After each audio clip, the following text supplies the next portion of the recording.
এর আগের ক্লাসে আমরা জীবাণু দাসের বনলতা সেন কবিতাটি পুঙ্খানুপুঙ্খভাবে আলোচনা করে নিয়েছি। তোমরা যদি সেই ক্লাসটি না করে থাকো তাহলে ডেসক্রিপশন বক্সে দেওয়া লিঙ্কে ক্লিক করে ক্লাসটি একবার দেখে নিতে পারো। আজ আমরা জীবাণু দাসের বনলতা সেন কাব্যগ্রন্থের 2 নম্বর কবিতা 20 বছর পরে আলোচনা করব। এই কবিতা আলোচনা করার পূর্বে সংক্ষেপে কিছু প্রাসঙ্গিক কথা বলে নিই। আমরা ধারাবাহিকভাবে টিভিতে চলা কোনো অনুষ্ঠান বা সিরিয়াল দেখি বা সিনেমা দেখি বা কখনো কখনো মোবাইলেও এই সিনেমাটা দেখে থাকি। সেই সিনেমায় বা সেই সিরিয়ালে যখন কোনো একজন ভালো মানুষ নায়ক হতে পারে, নায়িকা হতে পারে বা কোনো একটা সৎ ক্যারেক্টার হতেই পারে, তার বিরুদ্ধে যখন কোনো একটা খারাপ কিছু হচ্ছে বা ভিলেনের দ্বারা তার উপর অত্যাচার করা হচ্ছে, তখন সেই হিরো হিরোইন বা সেই সৎ লোকটির দিকে তাকিয়ে আমাদের চোখ জ্বলে ভরে ওঠে, অর্থাৎ আমরা কষ্ট পাই। একবার এমনও হয় যে একটা টিভি চলছে, সামনে 10 বা 12 জন দর্শক রয়েছে এবং সেই টিভিতে কোনো একটা সিনেমায় নায়ককে বেধড় মারা হচ্ছে, তখন কিন্তু সে নায়কের কষ্টে আমরাই বশীভূত হয়ে যাই, মনে হচ্ছে আমাদেরকেই মারা হচ্ছে, আর তখন আমাদের মন কাঁদো কাঁদো হয়ে ওঠে। আবার সেই সিনেমায় বা সেই সিরিয়ালে শেষের দিকে যখন সেই নায়ক সেই ভিলেনকে মারে বা প্রতিশোধ নেই, তখন কিন্তু মনে হচ্ছে যে আমি তাকে মারছি, আমি মনে হচ্ছে ভিলেনকে মারছি, আর তখন বলছে মার মার মার, আরো মার আরো মার, এরকম মনটা যেন আমাদের মনটা বলে ওঠে আর মনে একটা আনন্দ পায়। এইরকম সেই টিভির সিরিয়াল বা সিনেমার সঙ্গে আমাদের মন কানেক্টেড হয়ে থাকে বলেই কিন্তু বিষয়টা আমাদের দেখতে ভালো লাগে। এবার চলে আসি আমাদের এই কবিতায়।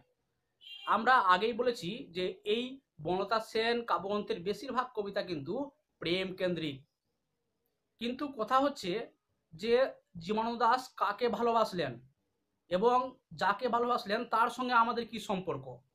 তার পছন্দ হয়েছে, তাই তিনি ভালোবেসেছেন, আমরা কেন তার কবিতা পড়তে যাব, কি এমন সম্পর্ক রয়েছে। হতেই পারে যে জীবনানন্দ দাশ কোনো একটা মোটা মেয়েকে ভালোবাসছেন, খুব মোটা, হ্যাঁ, আমি মোটা মেয়ে পছন্দ করি না, তাহলে তার কবিতা কেন পড়তে যাব। ধরে নিলাম জীবনানন্দ দাশ কোনো একটা পাতলা মেয়েকে ভালোবাসছেন, আমার পাতলা মেয়ে পছন্দ হয় না, আমি কেন তার কবিতা পড়তে যাব। হতে পারে জীবনানন্দ দাশ একটা কালো মেয়েকে ভালোবাসছেন, আমার কালো মেয়ে পছন্দ নয়, তাহলে আমি কেন কবিতা পড়তে যাব। বা হতে পারে জীবনানন্দ দাশ একটা ফর্সা মেয়েকে ভালোবাসছেন, আমি ফর্সা মেয়ে পছন্দ করি না, তাহলে কেন আমি তার কবিতা পড়তে যাব। এরকম হয়, কেন তার কবিতা পড়তে যাব। তিনি যাকে পছন্দ করেছেন ভালোবাসতে পারেন, তার মনে কষ্ট হচ্ছে না হচ্ছে, আমার তাতে কি দেখাটা, আমি তার কবিতা পড়বো না, এমনটা যদি মনে হয় এটা কিন্তু ভ্রান্ত ধারণা। কেন এরকমটা হয় আমি বলছি। এবার জীবনানন্দ দাশ মণিয়াকে হতে পারে বা বনলতা সেনকে হতে পারে, কাউকে তিনি ভালোবাসছেন। এবার তার ভালোবাসার সঙ্গে আমার কোনো সম্পর্ক নেই, কিন্তু সেই মনিয়া যখন বা সেই বনলতা সেন যখন জীবনানন্দ দাশকে ছেড়ে চলে যাচ্ছেন, তখন তার মনে যে কষ্ট, সেই কষ্টের যে অনুভূতি, সেই অনুভূতিটা প্রত্যেক মানুষের মধ্যেই থাকে। ধরে নাও আমি সরস্বতী পুজোর দিন কাউকে নিয়ে ঘুরতে গেলাম, ধরলাম তার নাম এস দিয়ে, আর কোনো একটা পার্কে বসে বাইকের চাবি দিয়ে খুঁটিয়ে খুঁটিয়ে লিখে দিলাম J+S।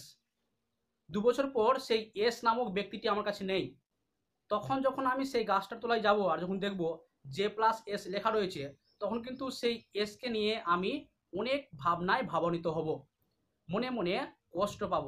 সেই কষ্ট এবং জীবনানন্দ দাশের কষ্ট সমান, তার মনে যে কষ্ট, আমার মনে যে কষ্ট, এবং আরও যে প্রেমিকগুলোর প্রেমিকা ছেড়ে গেছে তাদের মনে কষ্ট সমান, এখানেই মিল রয়েছে বলেই আমরা কিন্তু তাঁর কবিতাগুলো পড়ি। আমি ক্লাসে পড়াতে গিয়ে অনেকবারই বলেছি, কি করে একটা কবিতা সার্বজনীন হয়ে উঠবে বা ইউনিভার্সাল হয়ে উঠবে, যখন আমার লেখা কবিতায় আমার অনুভূতি, আমার কথা যখন সবার বলে মনে হবে, তখন সেই কবিতাটা ইউনিভার্সাল হবে বা সর্বজনীনতা পাবে। এখানেও কিন্তু জীবনানন্দ দাশের কবিতাগুলো সর্বজনীনতা পেয়েছে বলেই এই কবিতা সকলেরই পাঠ্য। এই জন্যই এই কবিতায় মনে হচ্ছে যে জীবনানন্দ দাশের অনুভূতির কথা নয়, এখানে সকলেরই কথা বলা হয়েছে। এবার চলে আসি এই 20 বছর পরের প্রসঙ্গে। এই যে জে প্লাস এস, এস নামক ব্যক্তিটি যে এখন আমার পাশে নেই, যদি 20 বছর পরে এই ব্যক্তিটির সাথে আমার দেখা হয়, তখন আমার যে অনুভূতি জীবনানন্দ দাশের তেমনই সেম অনুভূতি, এবং অন্যান্য প্রেমিক প্রেমিকার অনুভূতি সেম, সমান, একই রকম। এরকম পরিস্থিতিতে যে অনুভূতিগুলো কবি হৃদয় থেকে নিঃসৃত হয়েছে, সেই অনুভূতিগুলোই কিন্তু এই কবিতায় বিধৃত হয়েছে। এবার সেই 20 বছর পর তিনি তার হারিয়ে যাওয়া নায়িকাকে যখন চাক্ষুষ দেখতে পেলেন, সে কি বাস্তবেই সশরীরে হাজির ছিল নাকি তার ছায়া ছিল?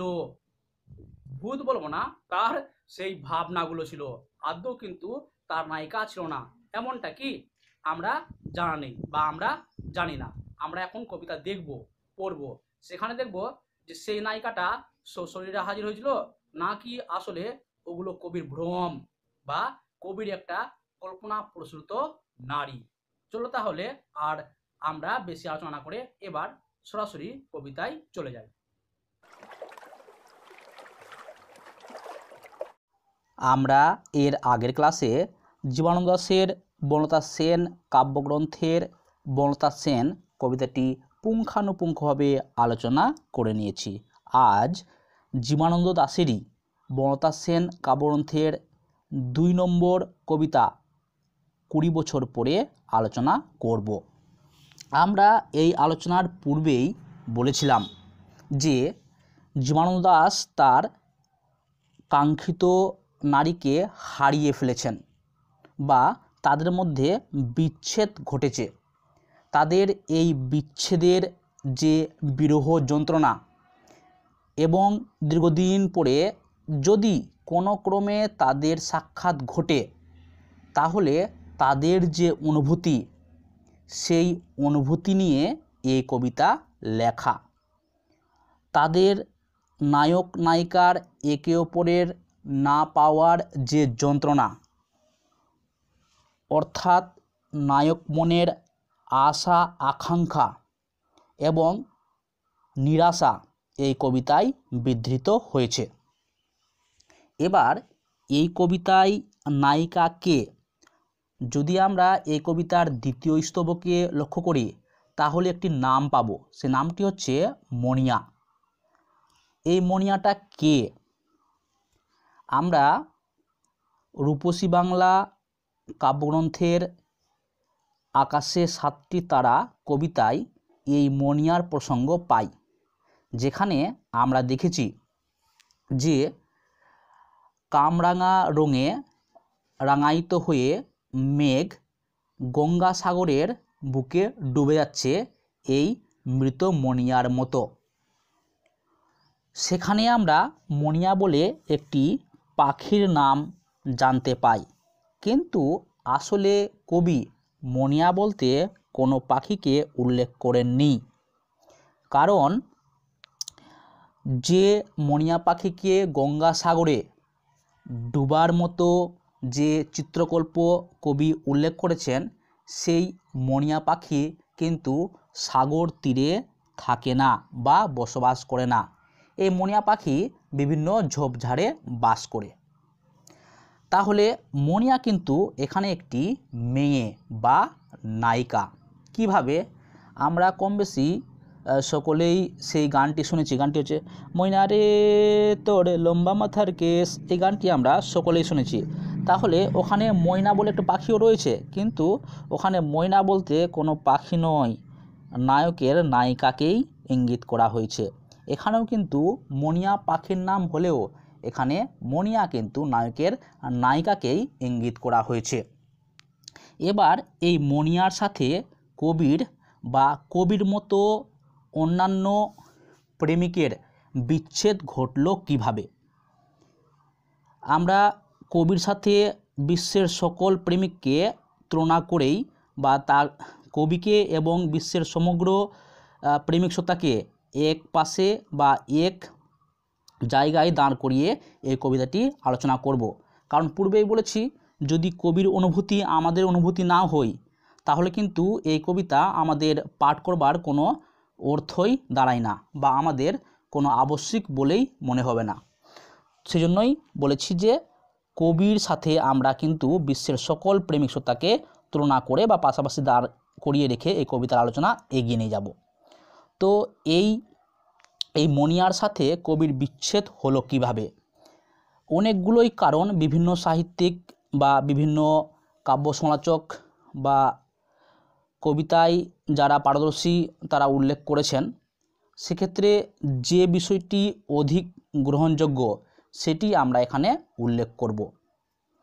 বাংলাদেশের বরিশাল, খুলনা এইসব জায়গায় ছোট্ট বাচ্চা মেয়েকে মণিয়া বলা হয়। এবার এই মণিয়া ছোট্ট একটা মেয়ে কি করে এই নায়িকা হবে? কিন্তু যদি আমরা একটু কবিতার নাম দেখি তাহলে লেখা আছে 20 বছর পরে, অর্থাৎ 20 বছর পরে সেই ছোট্ট মেয়েটি তো পরিপূর্ণ যৌবনে উপনীত হবে এবং একটা পরিপূর্ণ নারী হয়ে উঠবে, তাই না? তো এখানে সেই মেয়েটির কথাই বলা হয়েছে। এই মণিয়ার সাথে কবির বিচ্ছেদ কিভাবে হলো? আমরা হয়তো পড়ে থাকব বঙ্কিমচন্দ্রের কপালকুণ্ডলা উপন্যাস।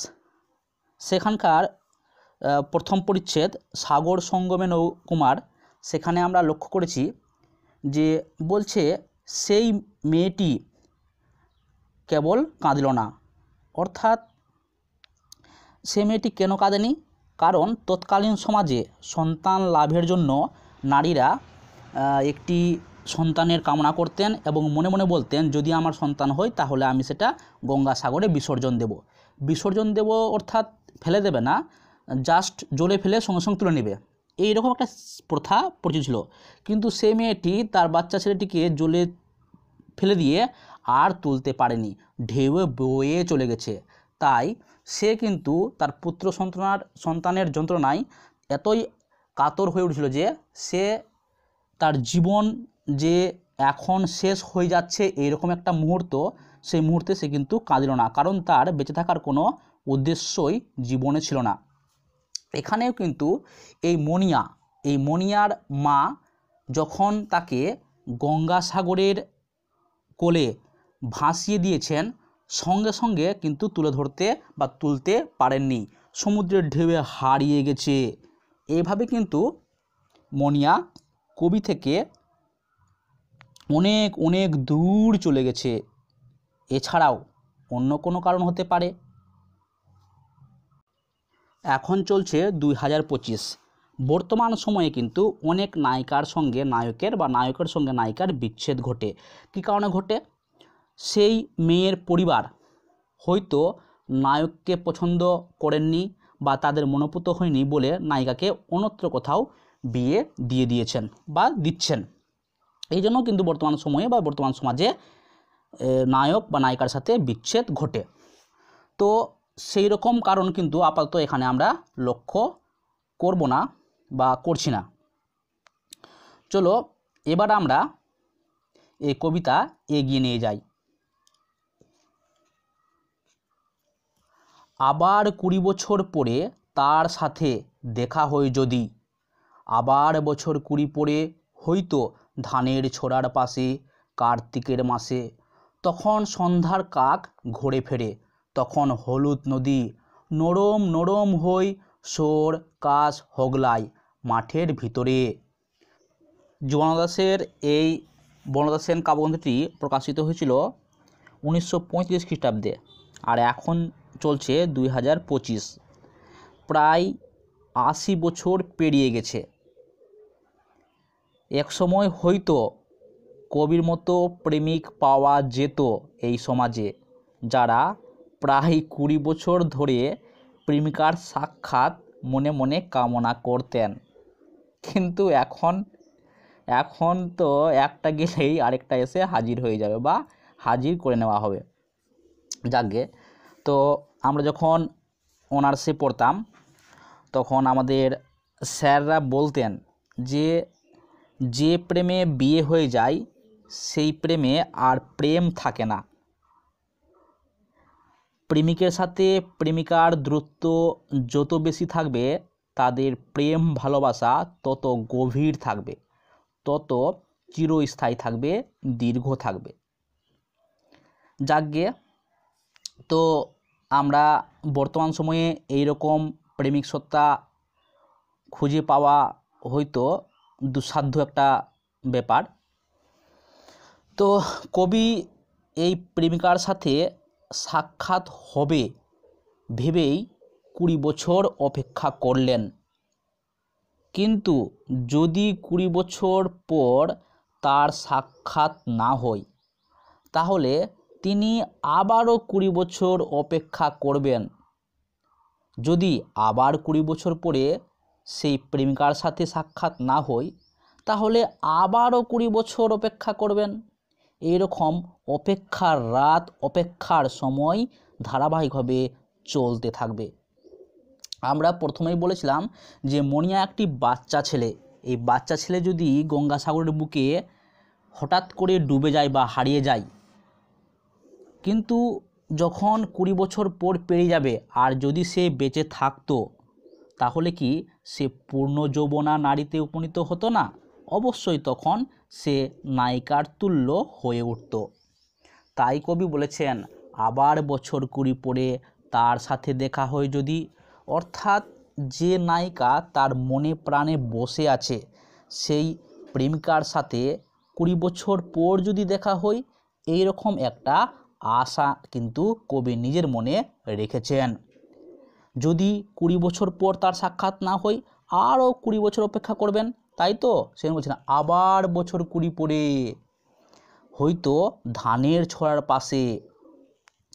আমরা জানি জীবনানন্দ গ্রাম বাংলার কবি, তার কবিতায় আমাদের এই বাংলার বিভিন্ন প্রাকৃতিক দৃশ্য, গাছ, নদী, নালা, পশু পাখি বারবার উঠে এসেছে। তিনি এই গ্রাম বাংলার প্রকৃতিকে ভীষণ ভালোবাসেন, তাই তো তার কবিতায় বারবার এই প্রকৃতির কথা উঠে আসে এবং তিনি চান তার প্রেমিকা যেন এই প্রাকৃতিক পরিবেশেই তার সাথে সাক্ষাৎ করেন। কবি বলছেন হয়তো ধানের ছড়ার পাশে, অর্থাৎ আমাদের গ্রাম বাংলার কোনো একটা পরিবেশে তার সাথে সাক্ষাৎ করতে চান। যে জমিতে ধান লাগানো হয়েছে সেই ধানের যে শীষ বা ছোড়াগুলো সেগুলো যদি আমরা একসঙ্গে একত্র করি সেটাকে আমরা ধানের ছোড়া বলবো। সেখানে পাশে তাদের সাথে বা তার সাথে দেখা হবে বলে কবি কামনা করছেন। কার্তিকের মাস, কোন মাস? কার্তিক। কার্তিক মাসে কি হয়? আমাদের আমন ধান ওঠে, তাই না? বা আমন ধান হয় সেই সময়টাতে।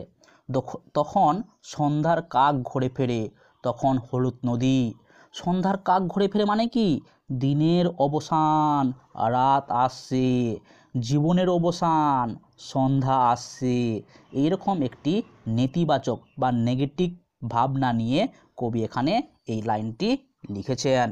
তখন হলুদ নদী, যখন কাক সন্ধ্যার সময় নিজের বাড়িতে ফিরল, নিজের বাসায় ফিরল, মানুষ তার জীবনের অন্তিম লগ্নে এসে পৌঁছেছে, সেই সময় যখন সূর্য ডুবে যাচ্ছে সেই সূর্যের হলুদ আলোয় নদীর জল কিন্তু হলুদ হয়ে যায়।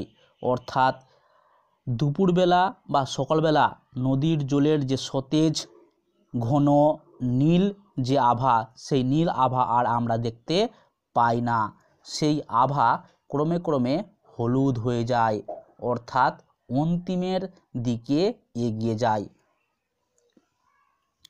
নরম নরম হই সোর কাশ হোগলাই মাঠের ভিতরে, অর্থাৎ ধরো যে কোন একটা জমি রয়েছে সেখানে সকাল সকাল কিন্তু একটু শীত থাকবে, তারপরে দুপুরে রৌদ্র হবে, বা দুপুরে রৌদ্রে বিভিন্ন জিনিস শুকিয়ে একটু কি বলবো শক্ত শক্ত বা কঠিন কঠিন বলে মনে হয়। আর যেই সূর্যের আলোটা কমে আসবে তখন মনে হচ্ছে কি সূর্যের আলোর তেজটা যেমন কমেছে, মনে হচ্ছে আশেপাশের প্রাকৃতিক যে বিষয় বা বস্তুগুলো রয়েছে সেগুলো আস্তে আস্তে নরম নরম মনে হয়ে গেছে। তো কবি বলছেন যে এই সন্ধেবেলা কাশ, সোর একটা নল জাতীয় ঘাস, হোগলা, এগুলো সব নরম নরম হয়ে গেছে মাঠের ভিতরে। এই রকম একটি প্রাকৃতিক পরিবেশে কবি তার আকাঙ্ক্ষিত নায়িকার সাথে সাক্ষাৎ করতে চান বা সাক্ষাৎ হবে বলে মনে একটা আশা পোষণ করছেন। তারপর দেখো দ্বিতীয় স্তবক, অথবা নাইকো ধান খেতে আর, অর্থাৎ একটু আগে বললেন যে ধানের ছড়ার পাশে তার সাথে দেখা হবে বা সাক্ষাৎ হবে, আর তারপরে স্তবে বলছেন অথবা নাইকো ধান খেতে আর, অর্থাৎ ধান কেটে খামারে হাজির হয়েছে বা কৃষক তার ধানটা কেটে নিয়ে গেছে, অর্থাৎ জীবনটা এগিয়ে যাচ্ছে, জীবন থেমে নেই, এখানে কবিতাও থেমে নেই, কবিতাও এগিয়ে যাচ্ছে। ব্যস্ততা নাইকো আর, হাঁসের নীড়ের থেকে খোর, পাখির নীড়ের থেকে খোর ছড়াতেছে, মণিয়ার ঘোরে রাত, শীত আর শিশিরের জল, অর্থাৎ ফসল উঠে খামারে গেছে, সেই খামারে ধানটুকু ঝেড়ে নিয়ে সেই খোরগুলো হাঁসের বাসায় গেছে, পাখির বাসায় গেছে এবং ছড়িয়ে ছিটিয়ে আছে। এবার দেখো যে মণিয়াটা নদীর জলে হারিয়ে গেছে বা মারা গেছে, তার স্মৃতি কিন্তু কবির মনে ধরায় আছে বা কবির মনে এখনও সতেজ হয়ে আছে। আমরা এই ক্লাসের পূর্বেই J+S দিয়ে একটি গল্পের আকারে বলেছিলাম যে কোনো একটা পার্কে গেছিলাম, সেখানে J+S লিখলাম এবং কোনো কারণে এস আমার পাশে নেই, কিন্তু যখনই আমি সেই গাছটার পাশে যাব তখন কিন্তু আমার এসটা বারবার মনে উঠে আসবে। এখানে সেরকমই হয়েছে, সেই ধান ক্ষেত আছে, ধান ক্ষেতের ধান উঠে আসলো, সেই ধান ক্ষেতের সঙ্গে সেই মণিয়ার সম্পর্ক বা অনুষঙ্গ এখানে জড়িয়ে রয়েছে। আমরা বিভূতিভূষণ বন্দ্যোপাধ্যায়ের পুঁই মাচা গল্প পড়েছি, ওখানেও কিন্তু খেন্তি মারা গেছে। খেন্তি পুঁই শাক ভীষণ পছন্দ করত, কিন্তু সে এখন নেই। তবুও যখন হঠাৎ করে সেই পুঁই গাছের দিকে সেই পরিবারের নজর যাচ্ছে, তখন কিন্তু তার পরিবারের লোকগুলো সেই পুঁই মাচায় বা পুঁই গাছে খেন্তিকে দেখতে পাচ্ছে। কেন? কারণ সেই পুঁই শাকের সঙ্গে সেই খেন্তি ওতপ্রোতভাবে জড়িয়ে রয়েছে, ওই পুঁই গাছটা মনে হচ্ছে খেন্তি রয়েছে। আমরা ওয়ার্ডসওয়ার্থের উই আর 7 পড়েছি, ওখানেও 7 জন না থাকলেও 7 জনের কথা সেই বাচ্চা মেয়েটি বারবার বলেছে। যে নেই তারও কথা কিন্তু, তাকেও কিন্তু পরিবারের সদস্য ধরে নিয়েই সে কিন্তু বারবার বলছে। এখানেও মণিয়া নেই, কিন্তু সেই ধানের ছোড়ার পাশে সেই মাঠে মণিয়া আছে। এবার সেই ধানের গাছের সঙ্গে বা ধানের খোরের সঙ্গে সম্পর্কিত যে মণিয়া, সেই মণিয়ায় ছড়িয়ে ছিটিয়ে গেছে হাঁসের নিড়ে, পাখির নিড়ে, বিভিন্ন জায়গায়। তারপরে দেখো মণিয়ার ঘোরে রাত, রাত মানে অন্ধকার, অন্ধকার মানেই একটা নেগেটিভ বার্তা, অর্থাৎ চারদিকেই অন্ধকার হয়ে গেছে, অর্থাৎ কবির জীবন আর আগের মতো তেমন সুখপ্রদ নয়, এখন অনেকটাই বিষণ্ণতায় ভরা। তাই এখানে বললেন মণিয়ার ঘোরে রাত, শীত আর শিশিরের জল। দেখো শীত মানে কিন্তু কষ্টকর, গ্রীষ্মকালে অনেকেই বেঁচে থাকতে পারে, কিন্তু শীতকালে বেঁচে থাকাটাই গরিবদের পক্ষে কিন্তু অনেক কষ্টসাধ্য, কারণ শীত বস্ত্র সকলের প্রয়োজনীয় বা পর্যাপ্ত পরিমাণে থাকে না। এই শীতকালে বড় লোকেরা বিভিন্ন শীতবস্ত্র গায়ে দিয়ে বেঁচে থাকতে পারে, কিন্তু গরিবেরা পারে না, অর্থাৎ শীত মানে কিন্তু গরিবদের কাছে একটা বিপদ বা দুঃখের কারণ। আর শিশিরের জল, কোন শিশির বললাম না আমরা এর আগের কবিতায়, যে শিশির যখন আসছে বা পড়ছে আমরা কেউ বুঝে উঠতে পারছি না, এখানেও এই কবিতাতেও কবিতা এগিয়ে যাচ্ছে, সময় অতিবাহিত হচ্ছে, আমরা কিন্তু কেউ বুঝে উঠতে পারছি না, সেরকম নিঃশব্দে সবার জীবন এগিয়ে যাচ্ছে, কবিরও জীবন কিন্তু এগিয়ে যাচ্ছে।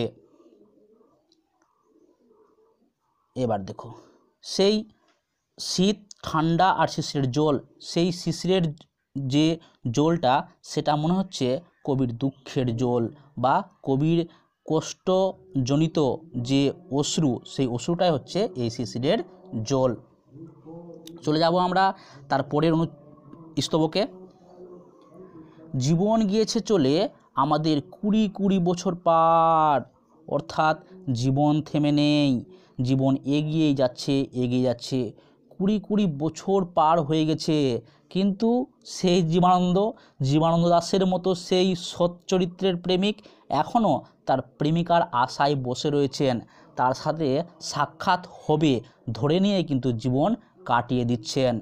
তখন হঠাৎ যদি মেঠো পথে পাই আমি তোমারে আবার, সেই গ্রাম বাংলার মেঠো পথেই কবি তার সাক্ষাৎ প্রত্যাশা করছেন, মনে আকাঙ্ক্ষা করছেন যে আবার বছর কুড়ি পরে তার সাথে সাক্ষাৎ হবে। চলে আসি আমরা তারপরের স্তবকে। হয়তো এসেছে চাঁদ মাঝরাতে এক রাস পাতার পিছনে, সরু সরু কালো ডালপালা মুখে নিয়ে তার, শিরিষের অথবা জামের, ঝাউয়ের, আমের, 20 বছরের পরে তখন তোমারে নাই মনে। সত্যিই মনে থাকবে না? তো অসম্ভব, মনে তো থাকবেই। তাই তো এসেছে চাঁদ। আচ্ছা, রাত্রেবেলা চাঁদ আমরা যখন আকাশে দেখি তখন কি কখনো কষ্ট বলে মনে হয়? কষ্ট হয় না, আমরা সেই চাঁদটা দেখে মনে আনন্দিত হই।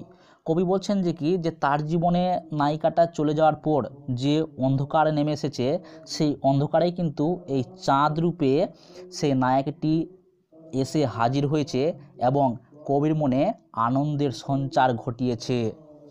হয়তো এসেছে চাঁদ মাঝরাতে একরাশ পাতার পিছনে, অর্থাৎ একগুচ্ছ পাতার পেছনে সেই চাঁদটা উজ্জ্বল হয়ে ফুটে উঠেছে তার কাছে। কবি এগুলো মনের ভাবনায় এগুলো দেখেছেন, বলতে পারি সেই ভাব সম্মিলন বা ভাবোল্লাস এই পর্যায়ের মতো। সরু সরু কালো ডালপালা মুখে নিয়ে তার, কালো ডালপালা কেন?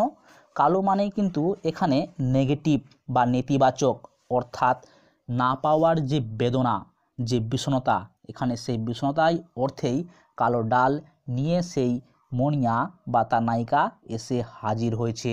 অর্থাৎ মণিয়াকে কবি পাননি, তার যে যন্ত্রণা এখানে কালো ডালগুলো সেটাই যেন ব্যক্ত করছে। শিরিষে অথবা জামের, ঝাউয়ের অথবা আমের, 20, অর্থাৎ এই যে গাছগুলো রয়েছে, আমরা জীবনানন্দ দাশের বিভিন্ন কবিতায় আমরা দেখেছি যে তোমার একটু আগে বললাম না, রূপসী বাংলা কাব্যগ্রন্থেও তো আমরা দেখলাম যে এই হিজল, তারপরে জাম, শিরিষ, এগুলো গাছে যখন রাত্রিবেলা অন্ধকার নেমে আসে তখন গাছের পাতাগুলোকে কবি নায়িকার চুলের সাথে তুলনা করেছেন, কেশবতী কন্যার সাথে তুলনা করেছেন। এখানেও কবি মনে মনে ভাবছেন যে এই শিরিষের, জামের, ঝাউয়ের, আমের গাছের যে পাতাগুলো, এগুলো সেই মণিয়ার চুল, সুন্দর চুলগুলো সেই কেশবতী কন্যার মতো। 20 বছরের পরে তখন তোমারে নাই মনে, এটা একটা অভিমান বলতে পারি যে আমি তোমাকে ভুলে গেছি, তোমার কথা একটুও মনে নেই, তুমি আমার জীবন থেকে বাদ পড়ে গেছো, কিন্তু কখনোই বাদ পড়েনি, জাস্ট অভিমান করে বলেছেন। দেখো, আমরা যাকে ভালোবাসি তার কথা আমাদের মনে সবসময় থাকে ঠিকই, কিন্তু যখন আমরা আমাদের বাস্তব জীবনে কোনো একটা কর্মক্ষেত্রে যুক্ত হই বা কাজে ব্যস্ত থাকি, তখন সেই সময়টা তার কথা তেমনভাবে মনে পড়ে না। আর যখন আমরা রিল্যাক্স করি বা ফাঁকা সময়ে ভাবনা চিন্তা করি, তখন কিন্তু বারবার তার কথা উঠে আসে। এখানেও কবি বলছেন ব্যস্ততার মাঝে হয়তো তাকে ভুলে যাচ্ছেন, কিন্তু যখনই ব্যস্ততা কাটিয়ে উঠছেন তখনই কিন্তু এই মণিয়ার কথা তার মনে পড়ছে। অর্থাৎ এক সময় তার কাছে মণিয়া আছে, মণিয়া নেই, আছে নেই, নেই আছে, এই কিন্তু চলে আসছে। অর্থাৎ প্রাপ্তি ও প্রাপ্তি, প্রাপ্তি ও প্রাপ্তি, এরকম একটি দ্বন্দ্ব কবি মনে চলতেই থাকে। তারপরে দেখো, জীবন গিয়েছে চলে আমাদের 20 বছরের পার, অর্থাৎ বারবার বলছেন 20 বছর চলে গেল, 20 বছর চলে গেল, যাবেই তো, সময় তো অতিবাহিত হতেই থাকবে। তখন আবার যদি দেখা হয় তোমার আমার, আবার একই কথা। কবি কিন্তু সেই লেভেলের প্রেমিক, অর্থাৎ এতটাই সচ্চরিত্র যে তিনি এই মণিয়াকে ছেড়ে অন্যকে কিন্তু তার জীবনে এই স্থান দিচ্ছেন না। এবং কুড়ি এরকম কত 20 বছর পরেও তিনি যে অপেক্ষা করবেন তার কিন্তু নাগাল পাওয়া অসম্ভব। অর্থাৎ কাল যে জীবনানন্দ দাশ তার মণিয়ার অপেক্ষা করছিল 20 বছর ধরে, আজও হয়তো কোনো প্রেমিক তার প্রেমিকার সাক্ষাৎ পাওয়ার জন্য 20 বছর ধরে জীবন কাটিয়ে এখনও অপেক্ষায় বসে আছে। যদি হয়তো তার সাথে সাক্ষাৎ হয়, যদি কোনো ক্রমে যদি দেখা হয়, এই আশা নিয়ে। অর্থাৎ এখানে কবির আশাবাদী মনোভাব ফুটে উঠেছে। চলে যাব আমরা পরবর্তী স্তবকে। তখন হয়তো মাঠে হামাগুড়ি দিয়ে পেঁচা নামে, বাবলার গলির অন্ধকারে অসথের জানলার ফাঁকে, কোথায় লুকায় আপনাকে, চোখের পাতার মতো নেমে চুপি, কোথায় চিলের ডানা থামে। যে সময় কবির সাথে মণিয়ার সাক্ষাৎ ঘটেছে যে মাঠে, সেই মাঠে পেঁচা হামাগুড়ি দিয়ে নেমে পড়েছে এবং এই পেঁচা মণিয়াকে ছিনিয়ে নিয়ে যেতে চায়। এই পেঁচা আসলে সমাজের সুযোগ সন্ধানী প্রকৃতির মানুষের প্রতীক, যে মানুষগুলো সুযোগ বুঝে বা সময় বুঝে কোপ মারে। এই সমাজে চিলের মতো প্রেমিক বা কবির মতো প্রেমিকের তুলনায় পেঁচার মতো সুযোগ সন্ধানী প্রেমিকের পরিমাণ অনেকটাই বেশি। এই প্রেমিকরা টাইম পাসের উদ্দেশ্যে প্রেমিকাকে ভালোবাসে এবং সময় মাফিক তাকে আবার ছেড়েও দেয়। এই সুযোগ সন্ধানী মানুষের হাত থেকে মণিয়াকে বাঁচানোর জন্য আমরা একটা নিরাপদ স্থান খুঁজে যাচ্ছি। কবিও এখানে তার মণিয়াকে বাঁচানোর জন্য বিভিন্ন স্থান খুঁজেছেন। বলছেন, বাবলার গলির অন্ধকারে, অসত্যের জানলার ফাঁকে, কোথায় লুকায় আপনাকে, কোথায় লুকালে এই পেঁচার মতো সুযোগ সন্ধানী মানুষ তোমাকে আমার থেকে বিচ্ছেদ করে নিয়ে যেতে পারবে না, ছিনিয়ে নিয়ে যেতে পারবে না। চোখের পাতার মতো নেমে চুপি, কোথায় চিলের ডানা থামে। চিল যেখানেই ঘোরাফেরা করে একসঙ্গে দলবল নিয়ে ঘোরাফেরা করে, সে একা একাই ঘুরে বেড়ায়। আমরা জীবনানন্দ দাশের হাই চিল কবিতায় সেই চিলের প্রসঙ্গ পাই, যে চিলের সোনালি ডানা দেখে কবি বারবার তার প্রেমিকার সত্তা উপলব্ধি করেছেন। এই চিলের চোখ দেখে কবি তার প্রেমিকার চোখকে বারবার মনে করেছেন। এখানেও এই চিল কবির প্রেমেরই প্রতীক। কবির মনে সেই মণিয়াকে না পাওয়ার যে ব্যর্থতা, যে আকাঙ্ক্ষা, সেই আকাঙ্ক্ষা এই চিলের মধ্যেই প্রকাশ পেয়েছে। অর্থাৎ চিল যেমন একা একা ঘুরে বেরিয়েছে এবং নিঃশব্দে বসে পড়েছে, এখানেও কবিও কিন্তু একাকিত্বের যন্ত্রণায় বা বিরহ যন্ত্রণায় কাতর, এবং কবির মনের যে আকাঙ্ক্ষা, সেই আকাঙ্ক্ষা পূর্ণ না হওয়ার যে বেদনা, সেই বেদনা কবির অন্তরেই কিন্তু স্তব্ধ। সোনালি সোনালি চিল শিশির শিকার করে নিয়ে গেছে তারে। অর্থাৎ জীবনানন্দ দাশের প্রতীক বা জীবনানন্দ দাশের কবিসত্তার প্রতীক সেই চিলকে শেষ পর্যন্ত শিশির শিকার করে নিয়ে গেছে। অর্থাৎ শিশিরের জল তার ঠান্ডা লেগেছে এবং সেই পাখিটি মারা গেছে। এ তো বাহ্যিক অর্থ। অর্থাৎ এই যে সময়, যে প্রতিকূল পরিবেশ, সেই প্রতিকূল পরিবেশ মণিয়াকে কবির কাছ থেকে ছিনিয়ে নিয়ে গেছে, তাদের মধ্যে বিচ্ছেদ ঘটিয়েছে। এই প্রতিকূল পরিবেশকে বোঝাতে কবি এখানে শিশিরের উল্লেখ করেছেন। এই শিশির এই চিলকে নিয়ে গেছে, এই শিশিরের মতো প্রতিকূল পরিবেশ মণিয়াকে কবি থেকে দূরে নিয়ে গেছে। 20 বছরের পরে সেই কুয়াশায় পায়ে যদি হঠাৎ তোমারে, অর্থাৎ কুয়াশায় আমরা ঠিকমতো দেখতে পাই না, একটু অন্ধকার বললেও ভুল হবে না, সেই রকম অন্ধকার পরিবেশে যদি হঠাৎ তোমাকে পাই, অর্থাৎ মণিয়া নেই এমন সময় তার জীবনে যে অন্ধকার নেমে এসেছে, তার মধ্যে যে বিষণ্ণতা নেমে এসেছে, সেই বিষণ্ণতার মাঝে যদি হঠাৎ করে আমি তোমাকে পেয়ে যাই বা মণিয়ার সাক্ষাৎ পেয়ে যাই, তাহলে তার জীবনটা আলোকিত হয়ে উঠবে বা তার মনে আনন্দের একটা জোয়ার বয়ে যাবে। যেমনটা আমরা বনলতা সেন কবিতায় দেখলাম, যে থাকে শুধু অন্ধকার মুখোমুখি বসিবার বনলতা সেন।